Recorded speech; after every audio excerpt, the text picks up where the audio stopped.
2024 सभी ऑफिशियल उनकी खुद की वेबसाइट से अभी डाउनलोड किए है ही नहीं। आप सिंपल है ना, तो इसका मतलब सिलेक्शन कैसे हुआ? सिलेक्शन कई तरीके हैं। सिलेक्शन है मतलब अलग अलग तरीके से सिलेक्शन होता है। या रेलवे में आपको समझ में आया होगा कि एक नॉर्मल पर्सन के लिए तो उन्होंने ये बताया है कि यदि मान लो कि आप नॉर्मल हैं व्यक्ति, एक्स्ट्राऑर्डिनरी नहीं है मोदी जी की तरह, तो आपका नौकरी कैसे लगेगा? पहले सीबीटी 1 देना पड़ेगा, फिर सीबी2, फिर सीबीएटी, फिर डीवी मेडिकल, फिर मिलेगी ज्वाइनिंग। लेकिन यदि आप बड़ा टैलेंटेड है और सीबीएटी के लिए तो आप आए नहीं, सीबीएटी में आप गए नहीं, लेकिन आपको सीधा ज्वाइनिंग मिल रही है। हो सकता है कोई सीबीटी2 की लिस्ट तो है नहीं क्योंकि उन्होंने जारी नहीं की ना, हो सकता है कि सीबीटी 1 के बाद में सीधा ज्वाइनिंग मिल जाए, है ना। और यह भी हो सकता है कि उसने फॉर्म में कोई परीक्षा देने गए नहीं, सीधा ज्वाइनिंग मिल जाए।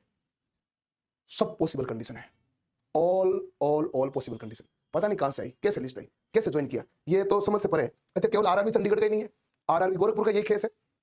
CEN 0 2024 है, candidate short list computer based aptitude का ये लिस्ट है। अभी उन्होंने डीवी की एक सेकंड राउंड बुलाया है, तो यानी ये बच्चे डीवी देने जाएंगे। डीवी देने कौन जाता है? जो साइको एग्जाम देता है, फिर साइको पास होता है। यहां तो पास छोड़ो, ये बच्चे तो साइको एग्जाम देने गए भी नहीं है। देखो मैंने कॉपी किया इसको 037 को, और ये इसकी इधर लिस्ट आती है, नो रिजल्ट। यानी ये बच्चा साइको एग्जाम के लिए शॉर्ट लिस्ट ही नहीं हुआ, लेकिन डीवी ये देगा। अब ये कैसा डीवी दे रहा है, यही तो समझ से बाहर हो गई।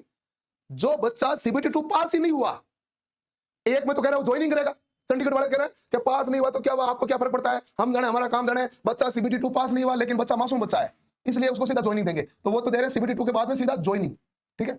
और गोरखपुर वाले कह रहे हैं कि भाई हम ज्वाइनिंग तो सीधी नहीं देंगे, लेकिन हम डीवी करेंगे, इसका मतलब ये भी तो ज्वाइनिंग देंगे। ये क्या केस है आप बताओ? ये CB80 बाईपास कैसे हो गई?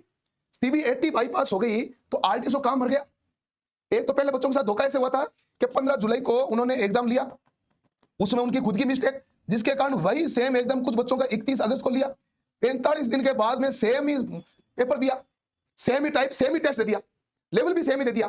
फिर वो सबको सेम देके फिर इनकी दोनों का नॉर्मलाइजेशन आप साथ में करो। ये तो वैसे भी सेम दे दिया तो आगे हो जाते, बिना नॉर्मलाइजेशन के आगे जाते ना। अब नॉर्मलाइजेशन में आगे कौन जाएंगे? अब नॉर्मलाइजेशन इनका दोनों का सबको कॉमन एक सीट मानी। 45 दिन बाद पेपर हुआ, कोई एक सीट माना जाता है क्या? यदि सुबह 8 से 11 एक पेपर हुआ और शाम को यदि 3 से 6 पेपर हुआ, ये भी दो अलग अलग शिफ्ट काउंट होती है सेम डे में। 45 दिन बाद एक ही शिफ्ट कैसे काउंट हो गई? ये तो घपला था ही था, लेकिन इससे बड़ा घपला ये तो डायरेक्ट ही हो गया। लोग अपन यहाँ रह रहे हैं, साइको में से साइको में से, उसने कहा तुम साइको को मारो गोली, कहां साइको? साइको ही नहीं, सीधा इधर से ये और इधर से ये। तो रेल मंत्री को जवाब देना चाहिए। जवाब क्या देना चाहिए? इसको सुधार करना चाहिए और ये बताना चाहिए तुमने ये फर्जीवाड़ा क्यों किया, कहां से लाए तुमने लिस्ट? ये लिस्ट बनती कैसे, हमें भी बताओ।